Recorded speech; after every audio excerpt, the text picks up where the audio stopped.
Good afternoon. Our panel this afternoon is titled Critical Scholarship in Neoliberal Times, and we have a wonderful group of presenters. And I will introduce them each before they give their papers. And we hope to have enough time to be able to engage in Q&A and comments. And please tweet if you have that available to you.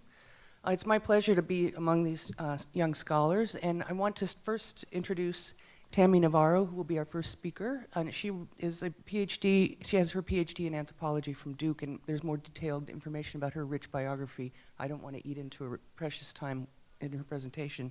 She's here this year as a visiting scholar at the Institute for Research on Women and Gender at Columbia University. So thank you.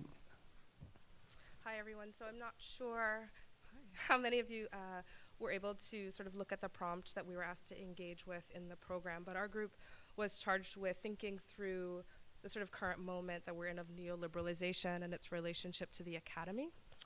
And I wanted to do that through the lens of labor, the reasons for which will become clear as I go on. So I wanted to start with this first slide that comes to us courtesy of my colleague Kimberly Kerner over at Cal State Northridge. And this comes from her own work on adjunct labor in the academy. And so this is just a few statistics to sort of orient those of us who aren't as familiar with this phenomena, let's call it. So just some of the stats. Adjuncts make up 73% of the 1.6 million employee instructional workforce in higher education. Adjunct, that is non-contract, faculty members teach more than half of undergraduate courses at public institutions. And this just sort of gives you a sense of the overall situation. Adjuncts have limited access to departmental and institutional resources.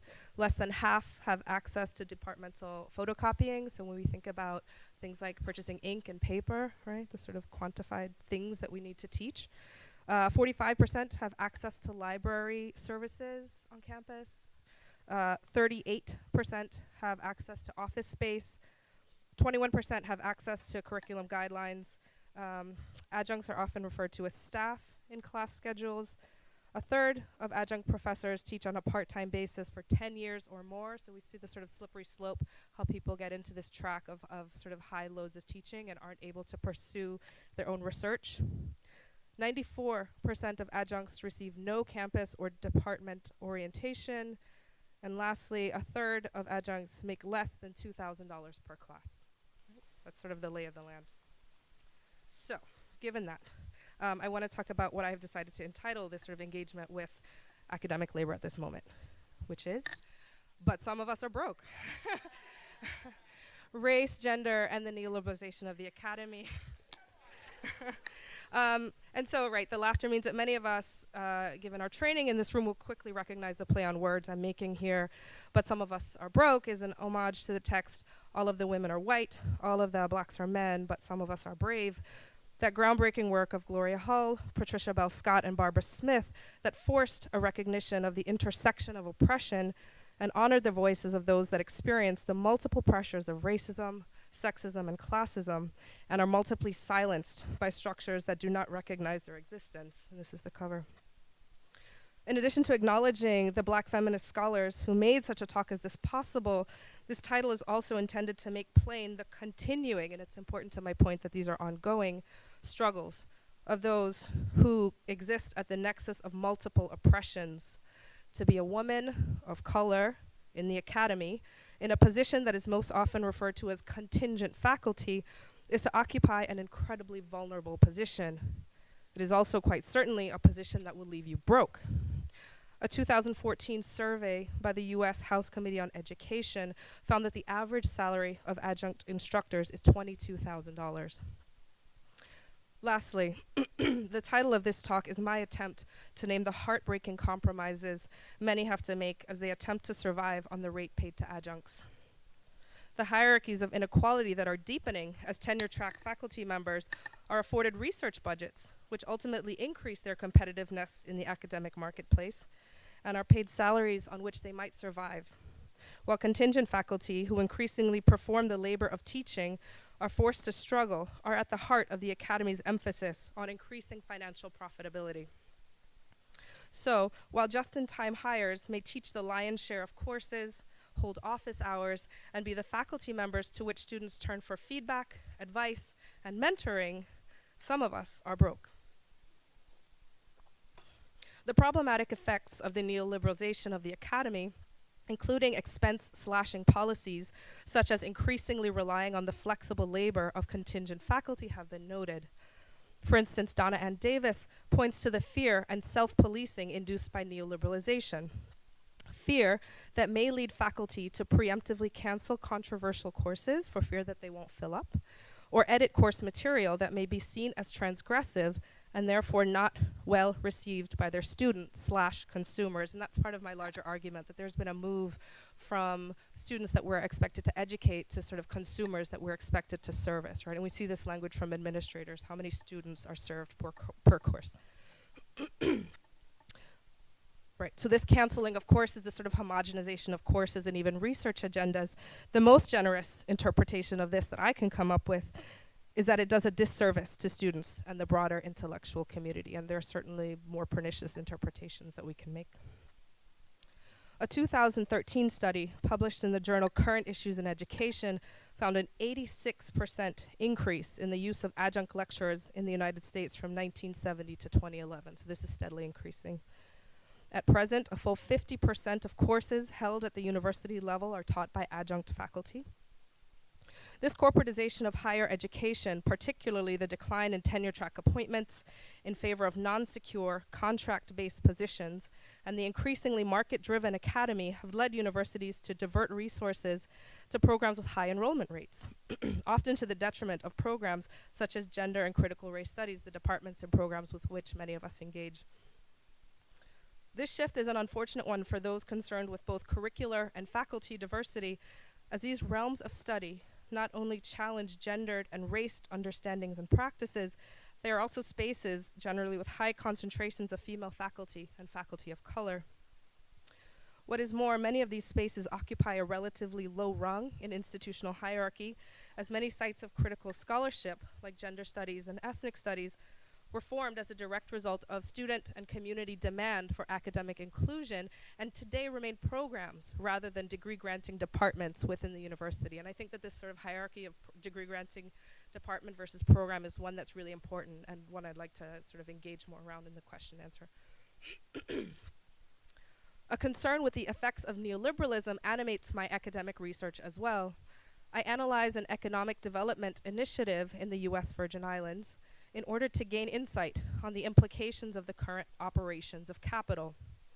In this context, I argue that neoliberal initiatives that advocate the freeing of markets and purport to mark the way towards greater global integration build upon and often lead to the entrenchment of existing hierarchies, particularly as they relate to gender and processes of racialization.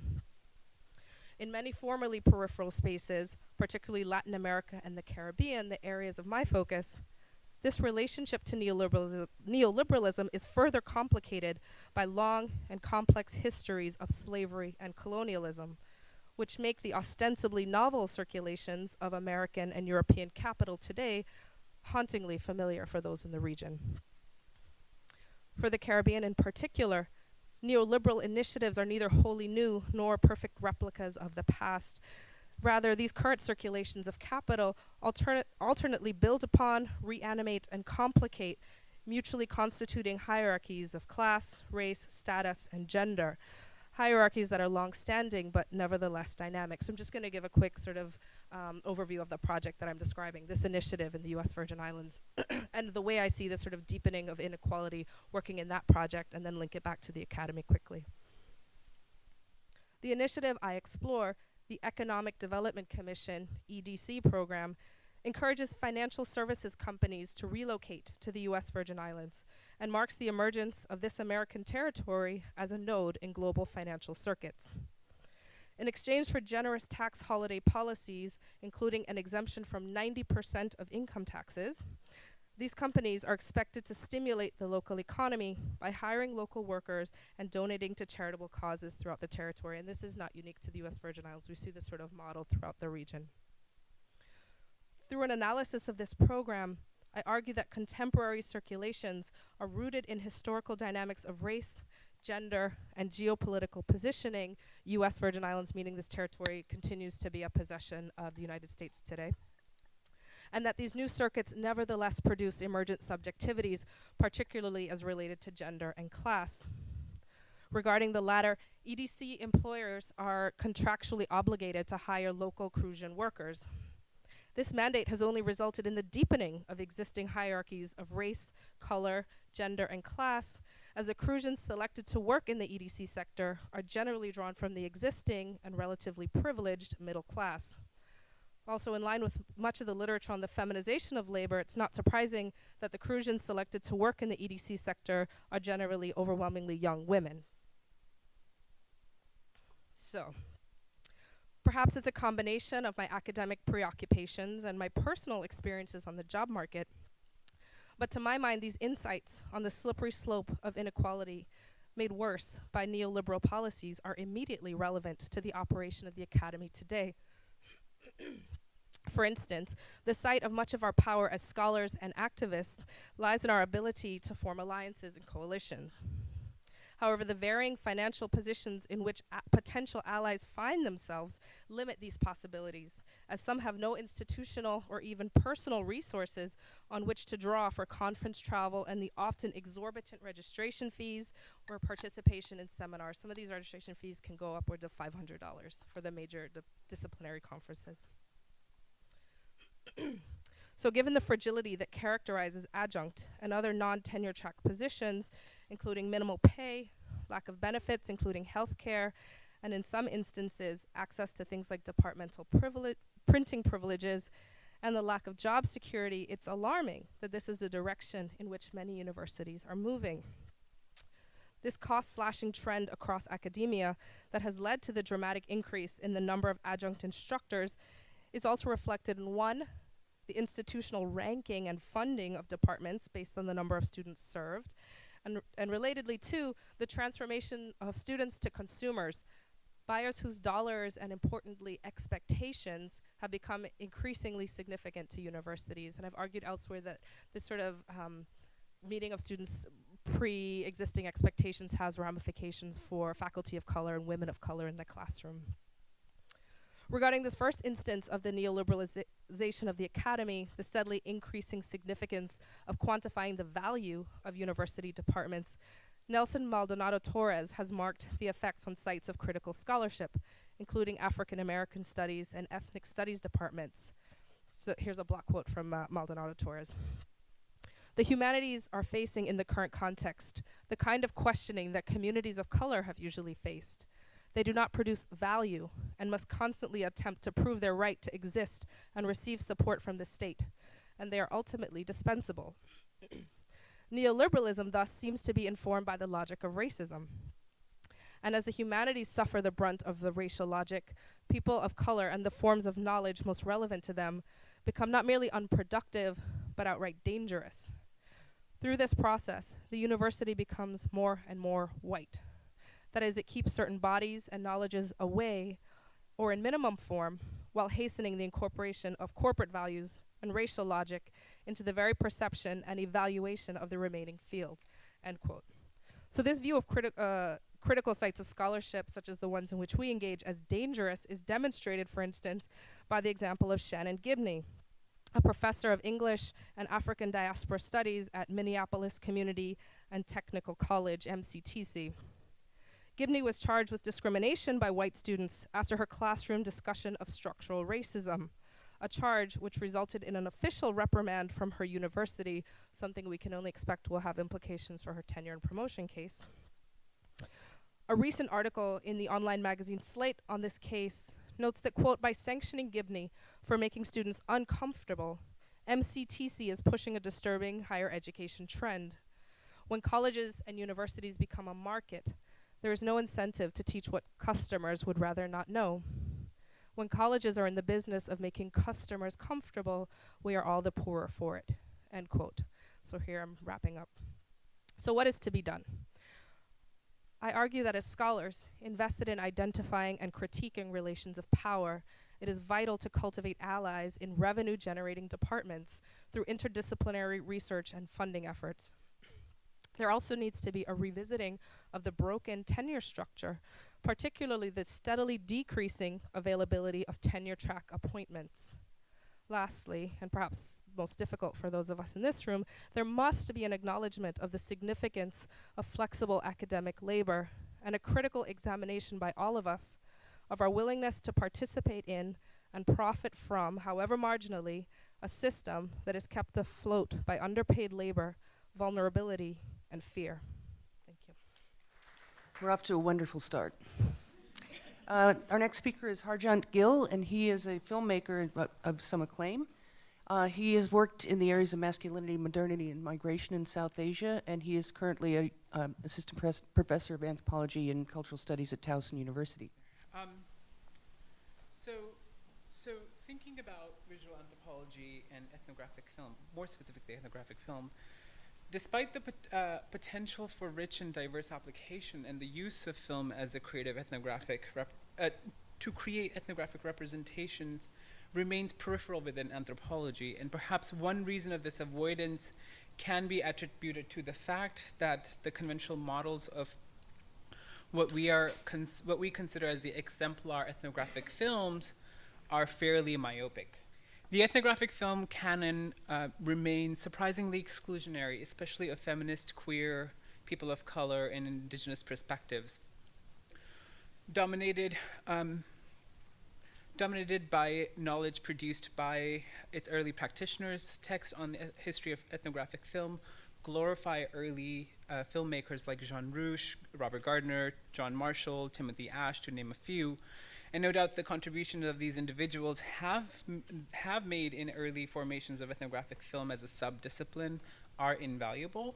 Yet the pervasiveness of this image of the mythical authoritative white male ethnographer figure holding a movie camera while framing a native is equally troubling. And it's uncritically reproduced on textbook covers in historical archives and even on award certificates given out at the annual Society for Visual Anthropology Film Festival, which I'm accused of. I created those certificates and didn't think about that. And one of the things that I want to say is that it reinforces this hegemonies of knowledge, where you have this reproduction of white patriarchal heteronormative privilege within what it gets to be considered as ethnographic film.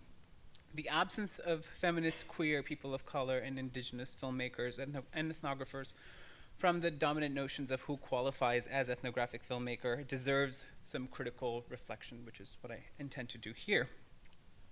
Over the last 3 decades, as interest in ethnographic filmmaking has blossomed and access to the tools and the know-how to make films is becoming increasingly egalitarian, we have seen important queer, feminist, and indigenous and postmodern critiques of traditional models of ethnography that incorporate visual representations. These critiques challenge us to rethink popular notions of filmmaker, ethnographer, as well as the subject disrupting the self and the other, and the West and the rest binaries formations that Garival and Kaplan's work points out. Is characteristic of the modernist moment in anthropological thinking.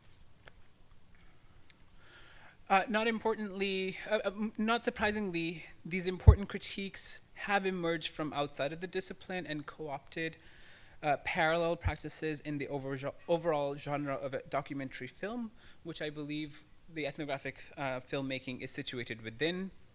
Here I'm referring specifically to the works of filmmakers like Trinity Min Ha, Marlon Riggs, and Victor Masavyesova Jr., to name a few. These filmmakers directly challenge the viewers to rethink the notions of representation, the notion of unitary subject, or truth with capital T that exists out there in another part of the world, waiting to be captured through the lens of the camera. In addition to these filmmakers, I also want to include some filmmakers who are not who don't have background in anthropology, but I think has a lot to contribute to ethnographic film, such as filmmakers like Pratibha Pamar, Richard Fung and Sofina Abroy, who draws on transnational migrations, family biographies, and the ephemerality of home to present fractured narratives that insist on employing multiple subjectivities split across geographical boundaries and histories. So these are also filmmakers who have informed my work, and I quickly wanted to show a clip. This is kind of a little trailer from one of the films that I was referring to earlier that I've made, and you get a sense of that. Unfortunately, I didn't put this trailer together. This was put together by the distribution company, so I wouldn't have done this, but I just want to show it. So that's the end of the clip. It's really not that great of a trailer, and but I just wanted to show, to give you kind of a visual sense of my work. So my work as a filmmaker and ethnographer is profoundly influenced by these feminist and queer narratives, that of Riggs and Trenti Minha and Parmar, as they more accurately reflect my observations and understandings of human experience, borrowing from Riggs, Minha, Fong, and Parmar. This 2007 film, Milanzone Made Me Gay, weaves together autobiographical and performative elements with traditional interviews to explore notions of desire, memory, and belonging among queer South Asian men living in diaspora. I strategically used tropes and styles that refuse the South Asian transnational queer diasporic experience to be framed through a single narrative by juxtaposing conventional stories of 3 South Asian men growing up gay, coming out, and finding love for the first time against memories of trauma, both real and imagined, projecting onto my own body. I contradict the notion of desire as a personal choice or an individual act. Desire is controlled, sanctioned, scrutinized, and policed by nation states, and through heteronormative, racist, and sexist policies that are rooted in colonial and imperial legacies. We all know that. Queer South Asian men in diaspora exist in these in-between liminal spaces where notion of home and belonging are contested and constantly shifting, and this complexity cannot be captured through a kind of single narrative that the traditional myopic definition of ethnographic film insists upon. Right? So that's the point that I want to make here. The journey home is never seamless, nor does the act of returning home fully resolve the sense of loss and trauma that accompanies exclusion, both voluntary or involuntary. Much in the same way of transnational feminist texts like Gloria Azandua's Borderlands, La Frontera, by mixing genres between documentary and performance, employing multivocal subjectivities and queer feminist aesthetic borrowed from filmmakers like Riggs, Minha, Fong, and Parmar, my work deliberately refuses closure and what many would consider as a sort of a satisfactory ending. Following its release in 2007, reviewers in the mainstream news media criticized the film precisely for this muddling that it engages in through multiple and contradictory narratives, which didn't bother me so much, but perhaps the more troubling was the response of the ethnographic film community and its refusal to engage with the text, despite its author, which is me, being trained as an anthropologist and someone who has had official anthropologic training. And I think this notion of if you've had official anthropology training is very problematic because it's used as a way of policing the boundaries of the discipline, right? And that's sort of what I've been thinking about. Unlike myself, who happen to have discovered anthropology first and filmmaking second, for most queer, feminist, indigenous filmmakers, as well as many filmmakers of color, the terrain leading to anthropology within American Academy is windy and ridden with obstacles, where students of color, queer students, are routinely confronted with privileges and hierarchies of knowledge along the lines of race, gender, and class. And precisely because these queer and feminist and people of color, indigenous voices emerge from what the traditional practitioners of the discipline perceive to be as the outside or the periphery, they're regularly dismissed, lobbying the critique that they lack ethnographic intent. Referring to Trenti Minha's work and the other writings that were written in the late 90s, Jay Ruby, who is sort of the de facto historian of ethnographic film and also founded the Visual Anthropology Department at Temple University, writes, begin quotes, "These critiques suffer from a serious lack of knowledge of both ethnographic film and cultural anthropology. Few anthropologists take them seriously," end quote. So that kind of gives you a sense of kind of rhetoric that is used against these narratives. Well, for me, the hallmark of anthropology is that it has historically been a discipline characterized by reflexivity and reinvention, and practitioners and historians of ethnographic film, like Ruby, have at times resisted that change, privileging the early man with a movie camera model of ethnographic film that remains fixed in a mythologized golden age of ethnographic filmmaking. This form of discrediting and erasure of feminist, queer, and people of color and indigenous perspectives from the canon of ethnographic film is, again, deeply troubling. It reproduces the image of ethnographic filmmaker through what, borrowing from Grewal and Kaplan, warns against the binaryism of Western modernity, where the ethnographer is posited across from the subject as a modern, enlightened self-framing the exotic other. So moving ahead, as I begin to sort of have some position to make some change, as a filmmaker and current co-director of Society for Visual Anthropology, a film festival and media festival, and being on the board for SVA, I'm committed to working against this sort of erasure and invisibility by precisely mobilizing the sort of transnational feminist interventions scattered hegemonies offers us. So I'll stop there. And I just wanted to also say that this is our new flyer, which features feminist, queer, South Asian filmmaker Sonali Gulati on it, not Jean Rouch or Robert Gardner. So. Our next presenter is Professor Jennifer Nash, who's employed at the George Washington University in the departments of Women's Studies and American Studies. I personally am very much looking forward to the forthcoming book, which, apart from having a very interesting title, is the culmination of a lot of work that I think many of us will be happy to read. So congratulations on that. The book is The Black Body in Ecstasy, Reading Race, Reading Pornography, and it's coming out from Duke very soon. So thank you very much. So thank you for that. Thank you to the conference organizers, and a special thank you to Atia for inviting me today. It's really exciting to be here. So my paper for today is called The Institutional Life of Outsider Knowledge. And what I thought I would do is start with a confession. So I was surprised to be asked to participate in this conference. As a scholar who works on Black feminisms, Black sexual politics, and the intersections of race and gender in American life, I do not consider my work to fall under the rubric of transnational feminism. The conference then has offered me an opportunity to consider my own relationship to this term, transnationalism. My feminist coming of age, now's the moment when I reveal my age, was in the late 1990s as a women's studies undergraduate at a university where intersectionality was the term of the day, and the so-called transnational turn hadn't made its way through our campus's gates. Black women's bodies were the literal and theoretical spaces on which so-called difference was explored and imagined. When I went on the academic job market in 2009, a moment marked by the beginning of the long and now seemingly permanent academic job market crisis, the term transnational signaled a set of women's studies jobs that I couldn't or wouldn't apply for. African American women, whether as scholars or objects of study, seemed to fall outside of the category of the transnational. And in a moment where women's studies programs, and again, this word programs I think is really important, programs were fighting for resources. Programs were making either transnational or intersectional hires.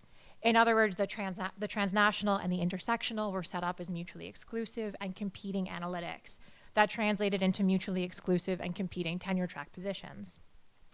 And now in my home institution, GW, where we have a relatively new global women's institute, and I am part of a women's studies program committed to questions of the global, I often find myself wondering how, if at all, the language of the transnational offers institutions like mine permission to avoid speaking about the American project of race-making. So in short, this conference prompted me to revisit Sandra Soto's still provocative question, where in the transnational world are US women of color? Yet today I inflect that question differently, asking where in transnational women's studies is intersectionality and vice versa. And in an era where transnational and intersectionality are too often simply adjectives that women's studies programs deploy to describe their commitment to diversity and complexity, can transnational and intersectionality coexist as intimately related but still distinct intellectual and political traditions? So today I will reflect on the institutional life and racial politics of intersectionality as is practiced in American women's studies programs today.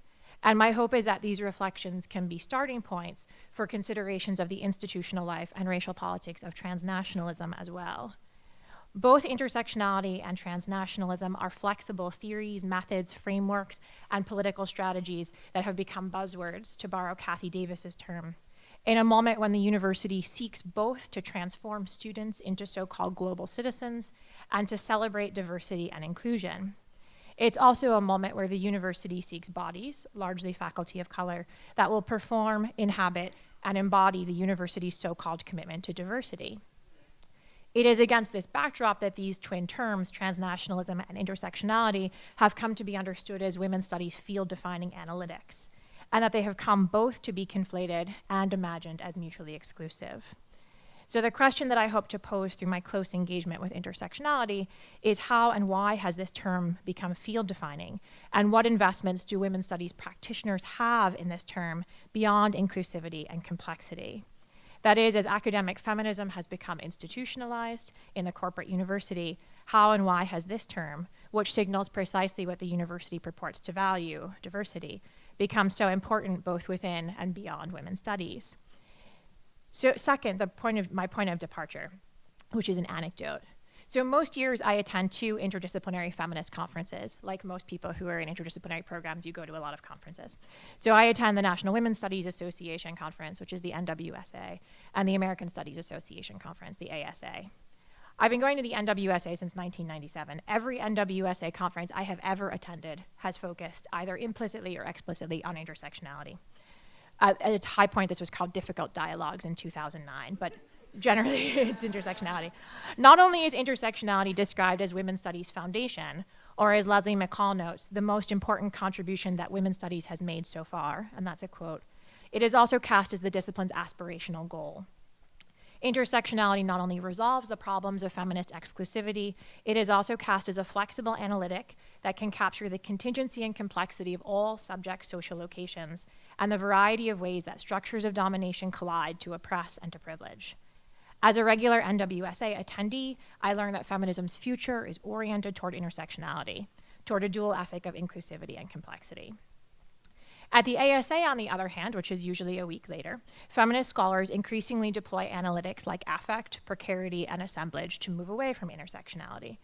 Indeed, at the ASA, the so-called anti-identitarian turn in critical theory is often described as an important break with identity politics' insistence on woundedness and its tendency to ally difference and complexity for the sake of a politically simplifying sameness.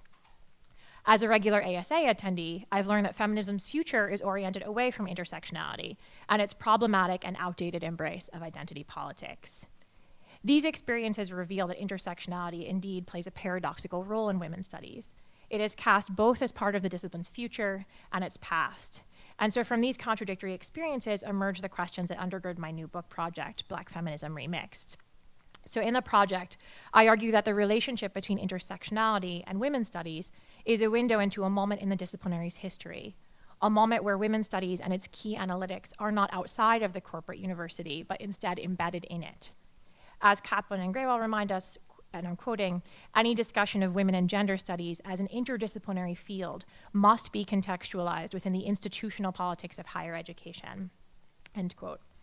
Following their lead, rather than ask how the corporate university constrains critical intellectual production in fields like women's studies, I treat women's studies' simultaneous investment and disinvestment in intersectionality as a window into the ways that women's studies is part of institutional life and productive of that life.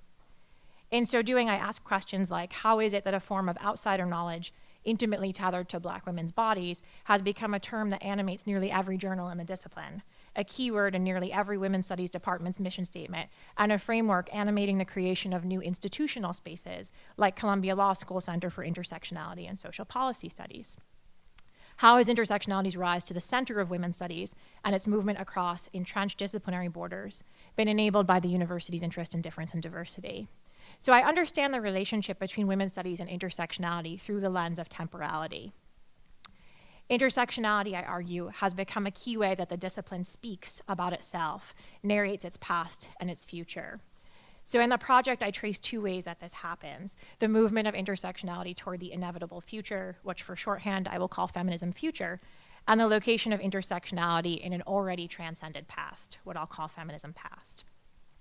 So feminism future is filled with calls for more intersectionality and pleas for attention to ever more intersections.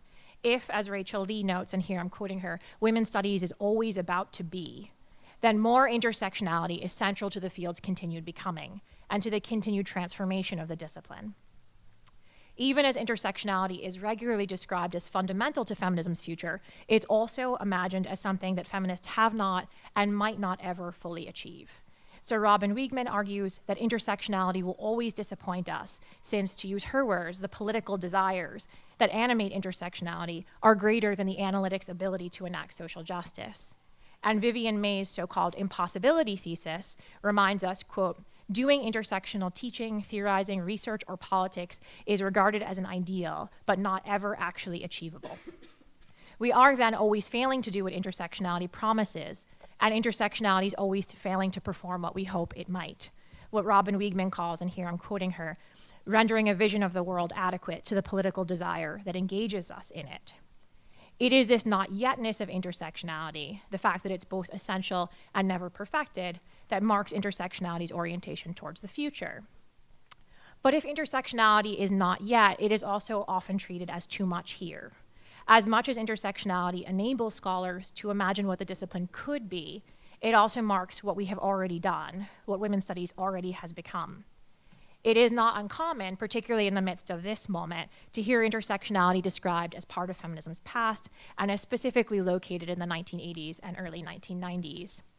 As Yvette Taylor, Sally Hines, and Mark Casey note, and I'm quoting them, intersectionality has been significantly critiqued within feminist theory and is now even branded as outmoded and outdated, end quote. Feminism past, then, is a call to move beyond intersectionality, its hegemony, its problematic practice, its shortcomings, its insistent use of identity. And it includes a sense that the valuable ethics of intersectionality, difference, and inclusion have already transformed feminist theory. Despite the fact that feminism future and feminism past seem opposed, I argue that the contemporary practice of women's studies is one where both of these logics are sustained. That is, women's studies successfully presents intersectionality always as what the discipline strives for and what it has already done. In my project, I argue that this contradictory temporal logic is underpinned by an often invisible racial politics.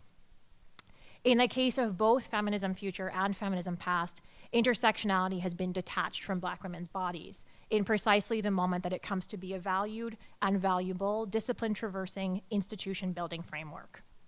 When intersectionality is imagined as feminism's future, intersectionality sheds Black women in a kind of post-racial feminism that either presumes that Black women need not be the center of intersectional work because intersectionality's virtue and value is complexity, not identity politics, or that intersectionality is an endlessly expansive analytic which can and should describe all subjects' experiences. And anyone who's taught Kimberly Crenshaw's articles to undergraduates has probably had that experience where undergraduates say, oh, I can locate myself in this. I'm intersectional too, right? So intersectionality becomes this tool that's about everybody all the time.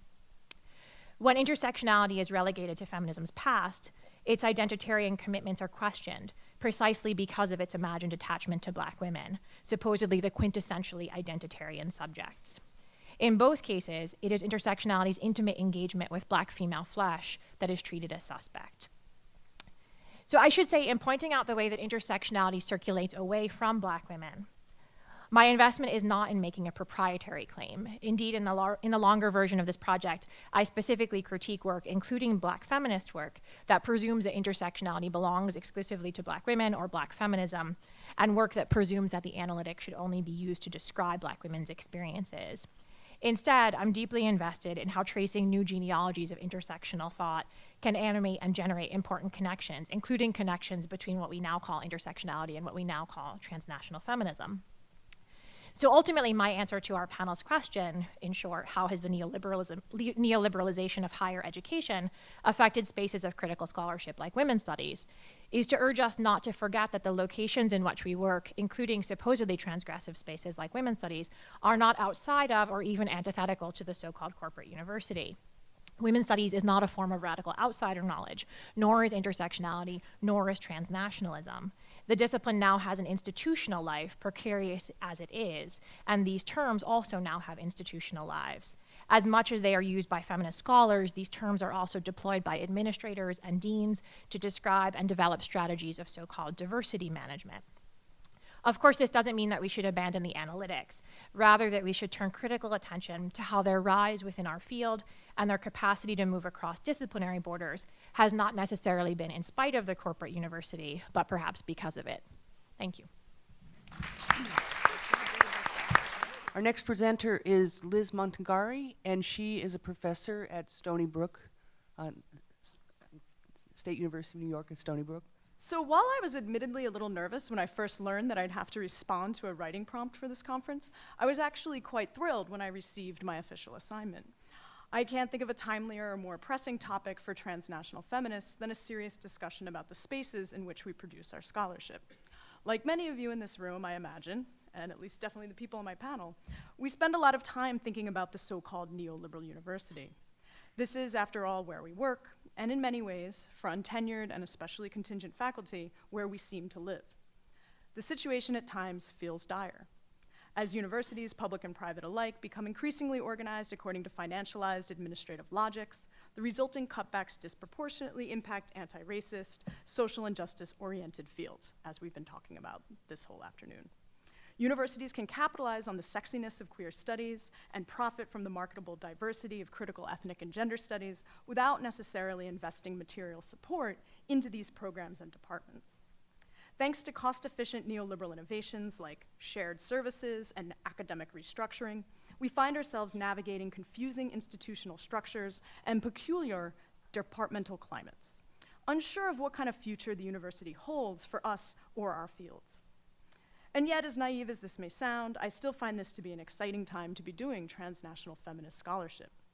Scholars trained in these fields, or in this field, are publishing together, we're editing collections and special journal issues, and we're building networks across institutions. But we're not just producing our own scholarship, we're also training future women's and gender studies scholars. So the question of mentoring, I argue, must be at the center of any conversation about the state of transnational feminist studies and the field's possible futures.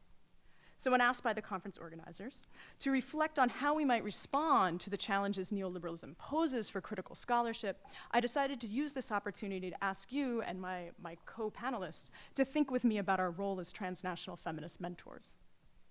So I can't actually jump into this little commentary on mentoring, and I certainly can't do this at an event where Karen and Interpol are on the poster, literally their pictures, without addressing the fact that I've benefited immensely from their amazing mentoring skills. I worked with Karen as a graduate student and later got to know Interpol, and I have gained so much from them professionally, intellectually, and also there's that personal affective side of mentoring. So I kind of want to flag the affective labor that goes into the mentoring process. And more importantly, Karen continues to receive and answer emails from me all the time. So this mentoring process is a pretty long gig. So as I'm now, starting this professor end of the career, I really want to think critically and thoughtfully about what it means to take on mentoring. So I just want to acknowledge that what I'm saying here is largely inspired by them in both theoretical and kind of personal attachment ways. Okay, so my comments this afternoon are divided into two parts. The first half of my talk, as you can already tell, is about me, or more accurately, will be about the unique interdisciplinary department where I currently reside. I'll reflect on the ways in which this cultural analysis and theory department at Stony Brook has opened up exciting possibilities for those of us engaged in women's and gender studies. But I'd also like to flag some of the challenges this departmental configuration poses for critical feminist scholarship. In the second part of my talk, I'll step back from my particular location in the hopes of raising a few questions about graduate training and transnational feminism. 2 years ago, almost to the day, actually, a strange thing happened to me. After spending nearly a decade being trained as a queer cultural studies scholar, I was offered a job at Stony Brook as a queer cultural studies scholar. What's more is that I was invited to join a department where all of the Women's and Gender Studies faculty, WAGS faculty as we like to say, share my commitment to the intellectual and political project of transnational feminist studies. In other words, I've been given a chance to write a book, which is about lesbian gay family politics in the United States, surrounded by other scholars similarly engaged in questions of race, nation, and sexuality, while teaching courses on things I care about and know about and that will actually advance my research agenda. For people outside the academy, or perhaps more accurately, outside the precarious interdisciplinary world of gender and ethnic studies, I imagine my career path seems unremarkable. But for those of us all too familiar with what the job market looks and feels like for scholars of transnational feminism today, I suspect my take on my situation makes a little more sense. We spend our time in graduate school knowing that there's no guarantee that we'll ever have the chance to do the intellectual work that we're being trained to do. So I don't want to lose sight of that reality as I take on this new role as an advisor of graduate students. I'll return to the practical question of mentoring as promised, but first a few words about my department. In fall 2012, I joined Stony Brook's newly formed Cultural Analysis and Theory Department, or what is often simply referred to as CAT. 2 years earlier, faced with the realization that many small humanities-based units in the SUNY system were heading for the chopping block, the WAGS department decided not to leave their fate in the hands of administrative logics, and instead to take a proactive role in the academic restructuring process. In fall 2011, WAGS merged with the Comparative Literary and Cultural Studies Department to become a larger interdisciplinary unit offering PhDs in comparative literature and cultural studies, graduate certificates in cultural studies and women's and gender studies, and undergraduate majors in comp lit, cinema and cultural studies, and women's and gender studies. Not surprisingly, the formation of this innovative intellectual space has posed a number of challenges for faculty, students, and staff alike.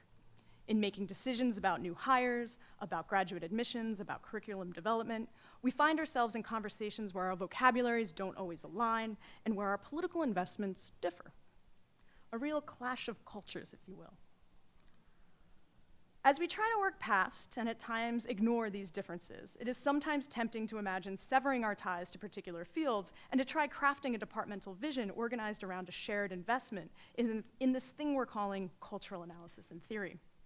But I can't help wondering what we risk when explicitly feminist language fades and all that remains is an acronym like CAT. Calls for departmental solidarity that assume a post-feminist present, a present that reads our attachments to women's and gender studies as a sign of living in the past, pose a serious threat to the future of critical feminist scholarship.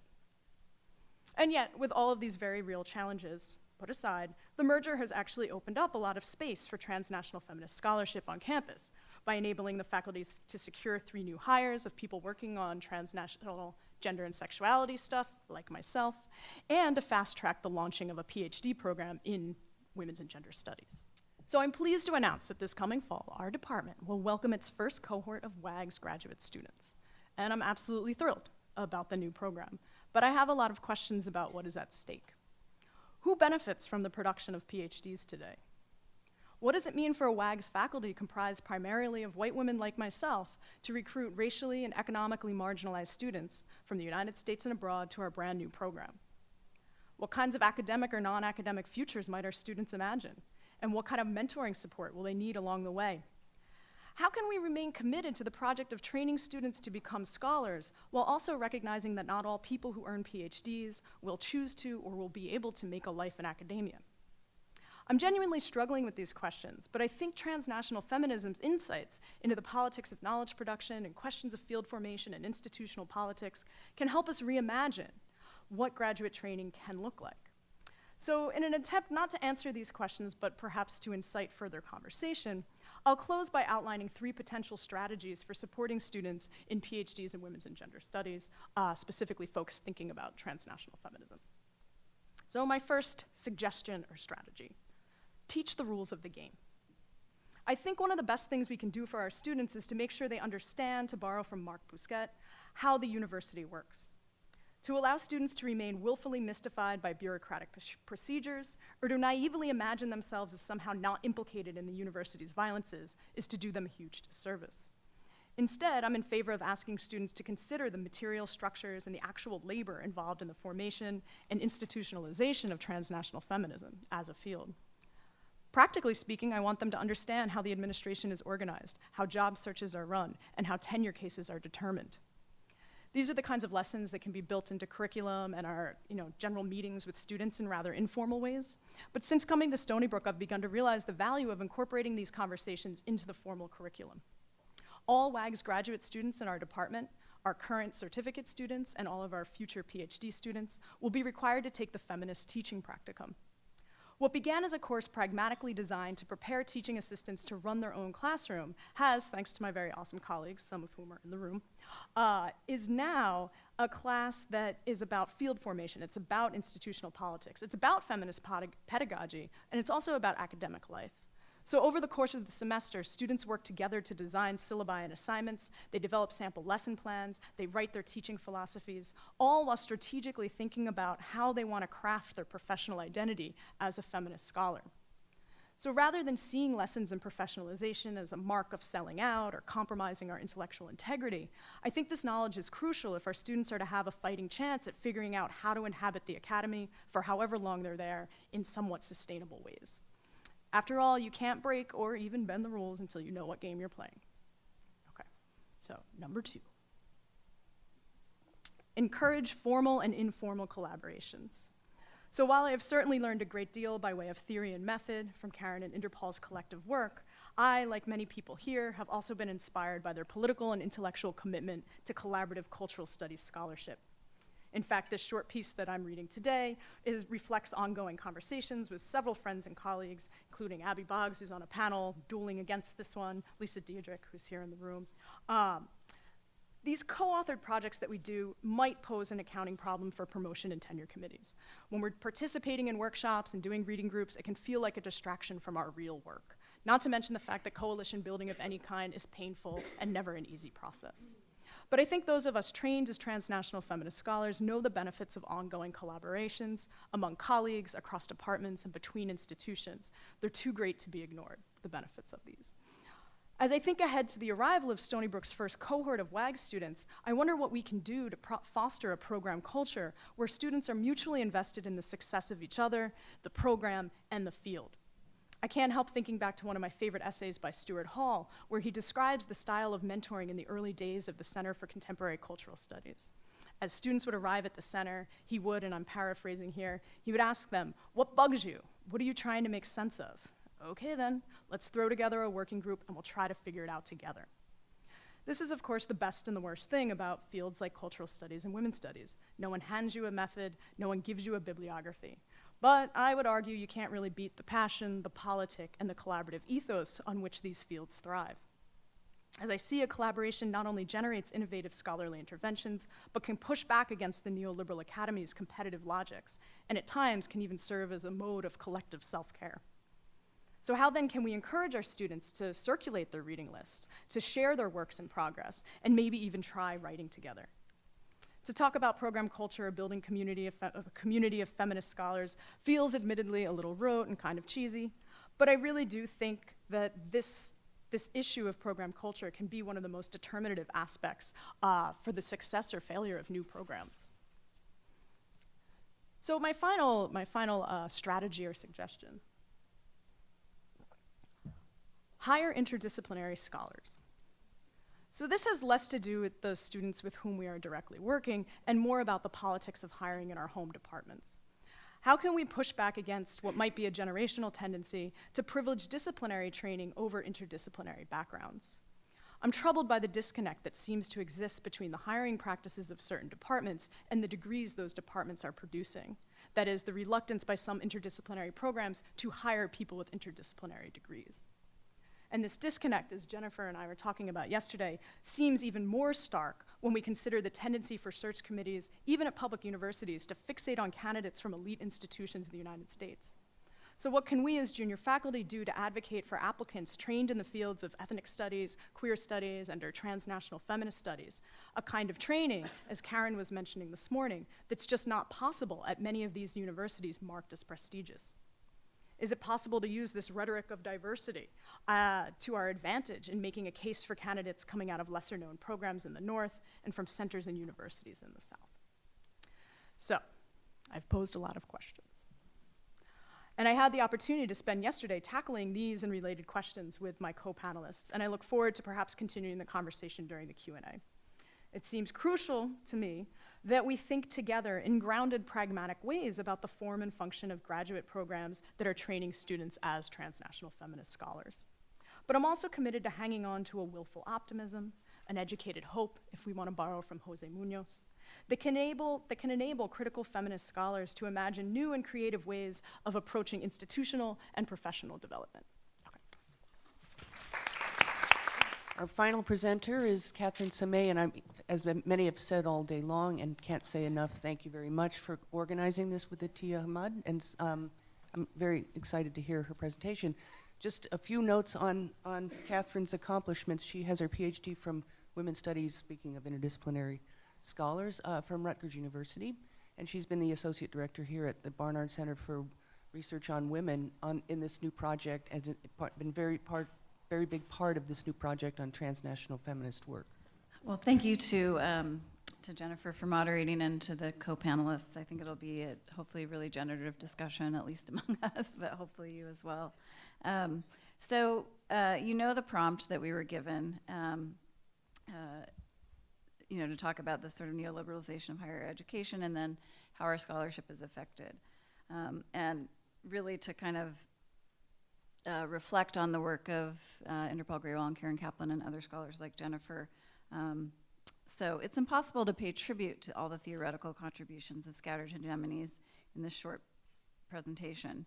For my research, Graywall and Kaplan's collection continues to provide a rigorous and nuanced way of thinking about the politics of diaspora and location, the relationship between local and global forces, ideas and movements, and perhaps most importantly, modes of solidarity that challenge rather than reproduce relations of inequality and power. In foregrounding the complexity and heterogeneity in local conditions that, quote, will temper and vary the effects of cultural hegemony, end quote, Graywall and Kaplan open up the possibilities for theorizing feminist agencies and subjectivities within quite dismal contemporary geopolitical contexts. In my work, I consider the ways in which local, Iran-based women's rights campaigns and movements in Iran and the diaspora reflect, utilize, and ultimately reshape transnational feminist discourses and practices. Looking specifically at forms of activism among feminists in Iran and the diaspora aimed at reforming Muslim family law, I consider how activists are often triangulated by Western feminist support at one point and a masculinist nationalist politics at the other. Iranian feminist activists seek out and need support from feminists outside of Iran, but the support has made them more vulnerable to internal repression by the state. On the other hand, some anti-imperialist activists, many of whom rightly critique things like Western sanctions against Iran, orient themselves towards Iran's putative anti-imperialist leaders. Enemy of my enemy is my friend, eschewing all critiques of the Iranian state as propping up Western hegemony and imperialism. Scattered hegemony's theoretical framework disrupts this poverty of choices and transforms how we think about intellectual and political affiliations. My research explores the fraught interplay of global feminisms, nationalisms, local activisms, the state, and solidarity politics. The critiques of global feminism are well rehearsed. In the last decade, the deployment of feminism as an alibi for colonialism, imperialism, and neoliberalism has reached new levels of intensity. At the same time, women identifying or associated with feminism have been incorporated into positions of global governance, effectively aligning feminism with Western political hegemony. Indeed, gender, sexuality, and feminism have been critical to reconfiguring ideas about freedom, democracy, and citizenship. They've also been mobilized to consolidate the civilizational discourses of modern traditional, liberatory, patriarchal, secular democracy, Islamic terrorist. The hostility of the US towards the Iranian Revolution and the regime that came to power in the aftermath, the decades-long standoff between the US and Iran, the global war on terror, the proliferation of Islamophobia, et cetera, et cetera. I'm such an advocate for hope, and then I'm citing everything that seems insurmountable. But these two are the global governing factors in everyday lives, practices, and strategies of Iranian feminist activists. As the very conditions that birthed the intellectual project of scattered hegemonies have worsened, transnational feminist scholarship has devoted much of its theoretical labor power to critique, feminist engagements with such conditions of war, neoliberal governance, and empire are perilous. Yet despite these dilemmas and dangers, activists everywhere, including in Iran and the diaspora, continue to build transnational feminist projects and affiliations out of necessity, but also because there is a body of theoretical work that can imagine such possibilities. In my research, the discourses, strategies, methods, and reflections of the Iranian activists I interviewed made clear that they were offering novel ways of working and thinking transnationally. For one, they recognized their complex social, geographical, and political locations as first-generation Iranians working in the heart of empire. I interviewed Iranians in the US diaspora. They negotiate this positionality constantly, using their authority as Iranians and their effective ties to campaigners inside Iran to counter claims coming from parts of the Iranian diaspora that change from within Iran is impossible. Those claims emanate primarily from secular Iranians hostile to Islamic discourses of any kind. The campaigners also use the relatively free, and I say this in quotes, room to organize, assemble openly within the US, yet also challenge the notion that the US is a space of ultimate freedom. In fact, they posit the methods of the campaign as useful for activists in the US, given the ongoing problems within US culture. This analysis marks a rupture in transnational flows that move from west to west and challenges the regime of feminist governmentality. So that's a little bit about my work. Germane to the scholar-activist thrust of Graywell and Kaplan's project is the call to construct new forms of collaboration between feminists in different locations. Scattered Hegemonies theorizes coalitions, networks, affiliations, and projects that take seriously difference in history and context in order to make links around justice, decolonization, and solidarity. Our strategies in the methods within the academy can make use of transnational feminist practices as we think about and challenge power, hegemony, and the disciplining and disciplinary practices of the neoliberal academy. In large part, we must ask how the logics of departmental growth and demise, shifting foci of study, funding strategies, and the internationalization of higher education produce and exacerbate the very divisions alive in the world today.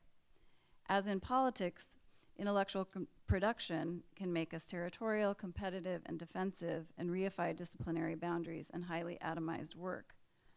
How can we create academic practices of building networks, solidarities, affiliation that make legible the multiplicity of feminisms around the world?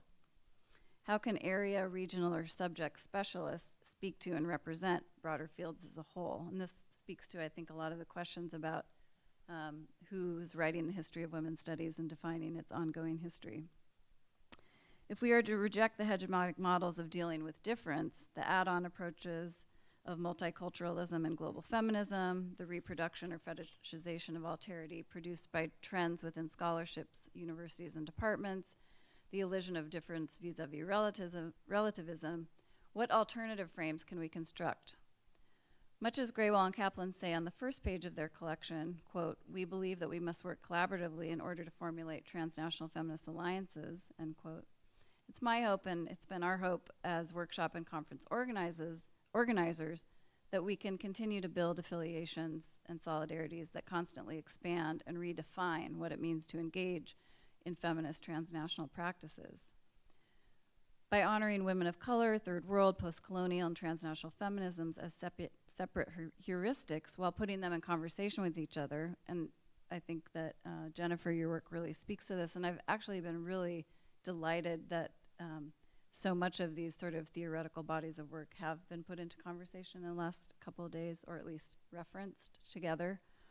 By working together across disciplines, subfields, and regions, and by continuing to make legible the activist and intellectual labor of those in contexts different and similar to our own, we hope to build on the kind of synthetic, interdisciplinary, innovative, and collaborative scholarship that is a legacy of scattered hegemonies.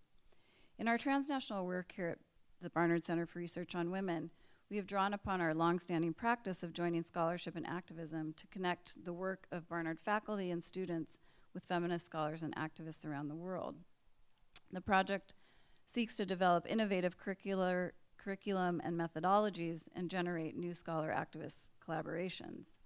In our Gender Justice and Neoliberal Transformations project, We analyze the connection among possibilities for building gender justice in current political and economic conditions with a research team working across sites ranging from New York to Detroit, Buenos Aires, Mexico City, Hong Kong, Madrid, and Amsterdam. We've also developed intensive global seminars in Mumbai and Cape Town. The courses are designed for students to forge new linkages between their knowledges of global political change, comparative perspectives of gender and sexuality, and activism. And we continue our scholar activist work with groups like VAMP, a sex workers organization in Sangli, India. Led by BCRW faculty fellow Shayoni Mitra, this project documents the organizing strategies through street theater of a community of sex workers in rural India. At the request of the organization, Professor Mitra is developing a film project to bring VAMP's story outside of India, given the travel restrictions placed on VAMP members. These projects are attempts at collaborative work that build faculty, student, activist, and institutional affiliations over the long term. And we don't pretend that these are free from any problems or dilemmas, but we've tried to build these projects as a kind of alternative to the more hegemonic circulations of global feminism, and also as an intervention in the kind of internationalization efforts going on at so many universities that many of the panelists have spoke to try to build these long-term relationships with scholars and activists and build projects actually together. So I'll end there. Thank you. Thanks. I guess I would really like to open the floor to discussion. Questions? Hello, I'm Maria Belen-Ordonez from OCAD University in Toronto. I have a question. Thank you. That was really nicely tied together and thinking about my own research and questions of pedagogy. I'm interested, Harjant, in the film that you've produced and sort of thinking about what is being evoked in the film in terms of, you know, Milan Salman made me gay is Esther Newton's Margaret Mead made me gay. At least this is the reference. I'm assuming that's the reference. And what I think is really important about that text, the Esther Newton text, is that she does a wonderful little piece about desire in the field. And I think this notion of desire in the field is also about a methodology. It's a methodology that basically inserts whoever is doing the work in acknowledging a kind of complicity. And I kind of want to also tie that into Liz Monteghary's sort of 3 rules that I think are really effective in sort of thinking about this as well, and especially in teaching the rules of the game. And I wonder if we can also think about that in terms of, or how we break them and sort of share those knowledges with students. And so I'm sort of thinking about this both in terms of Esther Newton's notion of desire and sort of sharing our ethnographic experiences, not just of the other, but how we become undone by the other. And sort of how the institution makes, we become undone by the institution, and that's a knowledge that needs to also be shared, right? So it's not perpetuating the sort of like, that's them over there and we're here and we're teaching, or that's, we're doing the research and we're inserting certain kinds of field methods, but really, how do we become vulnerable in that process? So I wonder if you can respond to this sort of cross-section of both research and practice.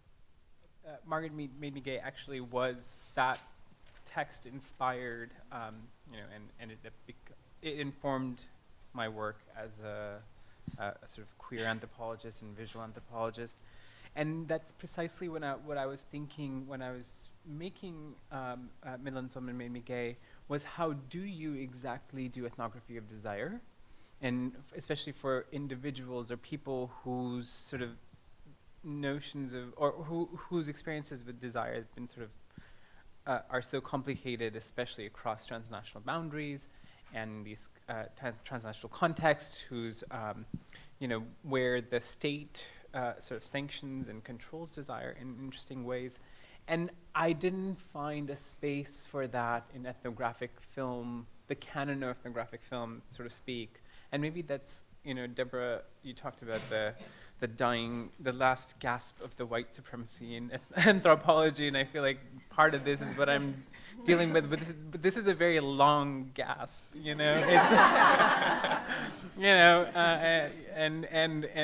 and I've sort of, and that's what I'm trying to work through or work against, and because there's not that space, or rather that language that a text like Scattered Hegemonies provided me, as well as Esther Newton's work, provided me to articulate these these ideas in the form of ethnography, which was product of it was the film, was not acknowledged, or never has been acknowledged by ethnographic film, sort of the disciplinaries of ethnographic film, or the people who kind of define, and that is problematic and challenging. So I don't know if that answers. Does that kind of answers your question? Yeah, I don't want to take up too much space. I guess what I'm also thinking about is your own undoing in the field, right? And sort of how that plays into a complicity in perpetuating the hierarchy of the institution if we don't share sort of how we deal with the rules of the game, or in the instance of ethnography, how do we also become vulnerable in the field when we become lovers with our subjects, right? For example. No, and I think sort of there are various kind of autobiographical and biographical narratives and stories and memories. And within the film, and unfortunately, I'm not going to talk too much about the film. Within the film, I use kind of memory as a way of kind of working through that and the notion, and trying to understand the notion of home.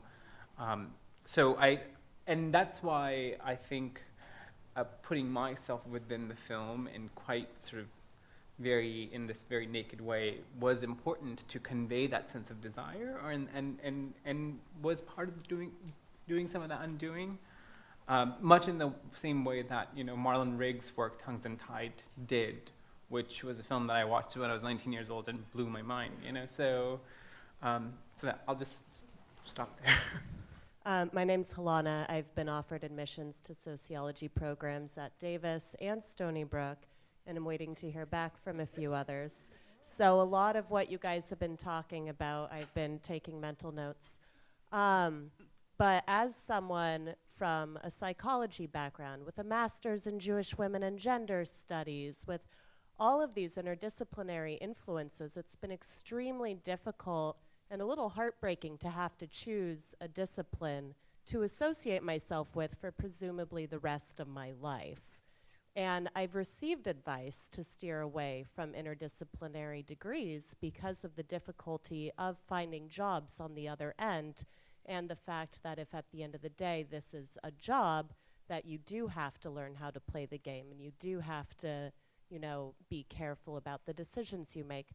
So a lot of what you have all spoken about has to do with the beauty and the value of interdisciplinary research, but the tensions institutionally in terms of branding, in terms of where the research funding is, in terms of all of these things. How are students and upcoming such as myself, who do have such disparate backgrounds, to make sense of the realities that are facing us and not get pigeonholed into just producing more research of the same sort that is already hegemonically supported? Did you say you're choosing between UC Davis and Stony Brook? Yes. You can't go wrong either way. I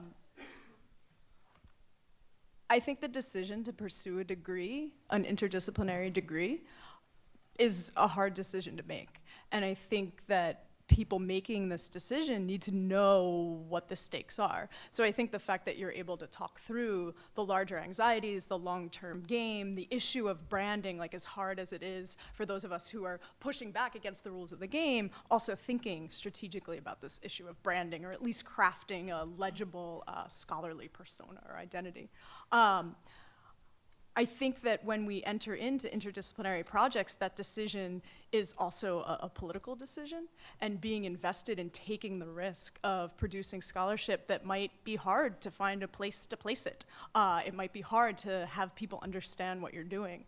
But I think that the there's a lot of possibilities for doing that kind of work. And I think events like what the BCRW has put together here of building a network of emerging scholars who are all sorting through these questions is, making sure that the risk is less individualized and that it's less about the scholarship that we have to own on our own, and instead imagining yourself as part of a larger project. And I think that that collective work is, for me, who came out of a PhD program at UC Davis in an interdisciplinary program, that kind of larger program culture was so key. All of us were so invested in each other doing well. This is not to say we all got along or had projects that we were all interested in, but there was a certain kind of investment in the field and in our program doing really well that kind of exceeds this idea of being an individual scrambling and trying to brand. That was a windy way of answering your question, but I just think you're asking the right questions, and that's exciting to me. I'm Christine Pinnock, and Tami, I really appreciate your talk, but some of us are brave. I'm a doctoral candidate at CUNY Graduate Center and in anthropology, and many of the students there, they've now changed the funding situation, so a lot of students enter with funding. But for those who don't enter into the Graduate Center with funding, some of them start their doctoral programs adjuncting at the same time, and then by the time it gets to field work and finishing field work and then writing, it's like people are burnt out. And the notion that you somehow have to cultivate some level of strength and passion to then go on the job market, it takes a toll. I mean, it's one of the reasons I stopped teaching, because I just couldn't take the plantation system of CUNY. So, because it is a plantation system when adjuncts are being underpaid. My question is, or rather a comment, is how do you still cultivate that passion for teaching? I know that for myself, I just got really disgusted with academia in and of itself. And for people who have finished, they're like, oh, it's so different once you're actually done. Depending on the institution that you land, it's really different. It's not as bad, but that's not necessarily the case. And I'm not. For people who, I'll be finishing in anthropology, but I may not, go on the market for anthropology. So how do you cultivate that passion? For me, it's really trying to recognize the students and the impact, and recognizing the significance of my presence as an Afro-Caribbean woman in the classroom, and knowing the impact that has on many students, regardless of their race or orientation. So that's kind of my impetus for possibly returning, but I'm not necessarily sure of this notion that we kind of have to hold it down and remain strong and be visible in the classroom. Sometimes that's not enough. I would say that's probably never enough, given the expectations of adjuncts and other contingent faculty. I think your question is a good one, and I don't know that I have a universal answer. I think it's something that sort of folks have to figure out on an individual basis. For me, one of the things I think is important is the kind of networks, I can't see it anymore, but the coalitions that we sort of establish, the communities of fellow scholars, and also being in a space where we have some say over the kinds of courses that we're teaching, right? I think that has a direct impact on your kind of passion and engagement in the classroom. And I think it does a disservice to individual faculty members, but it also elides some of the structural violence I'm trying to point to when we tell folks, hey, you need to maintain your passion and be a really dynamic teacher, right? When you're putting unreasonable expectations on folks teaching 8, 9 classes and still being in a PhD program, right? So I think I'm pointing to some of the structural violence, but in an attempt to answer your question, I would say it's sort of institutional and department specific, right? If you have some sort of ability to say, these are the kinds of courses that I'm trained in, or I have an interest in teaching.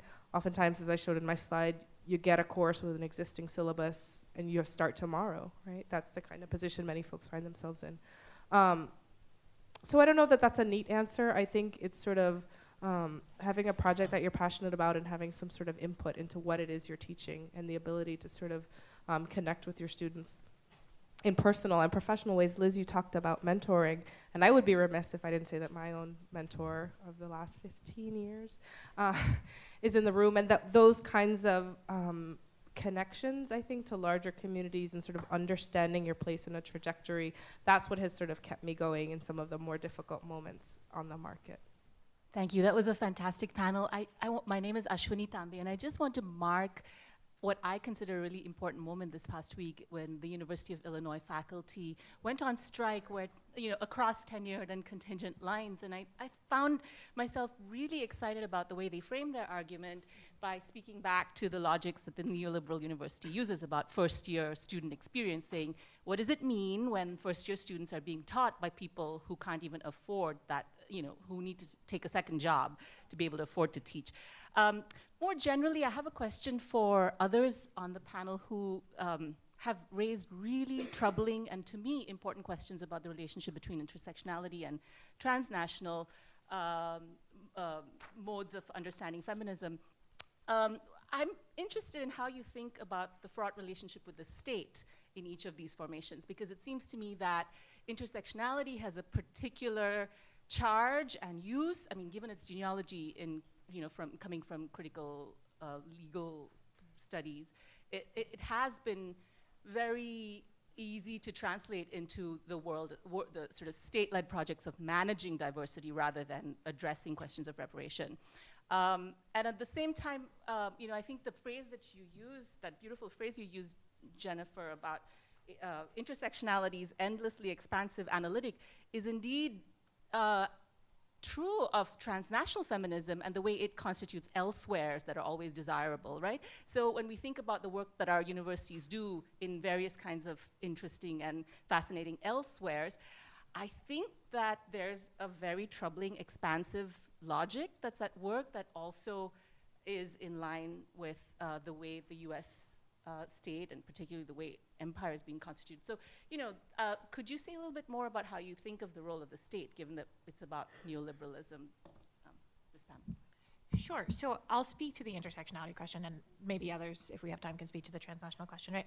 I think part of what's interesting about intersectionality is how it moves, at least in feminist circles, both with and away from the state, right? So, I think for some scholars, when I teach intersectionality, I say it's a specific juridical, emerged from a specific juridical context. It has a fundamental belief in redress that the state can do better, right, in the context of anti-discrimination law to serve Black women, right? And so there's this fundamental belief that the state is a site of injury that can be remedied, right? And yet we know that as intersectionality kind of traverses borders, what I think is so interesting is that it's wholly divorced from this juridical context, right?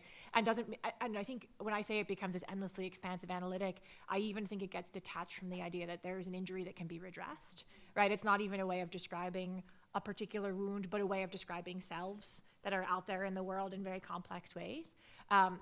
So I think you're right that it can lead itself to a kind of governance feminism, right, to borrow that term, but I think it also kind of in strange ways slips away, or its engagement with the state can become invisible. I'm afraid we're going to have to end, but thanks again for the panel, the panelists, and for coming.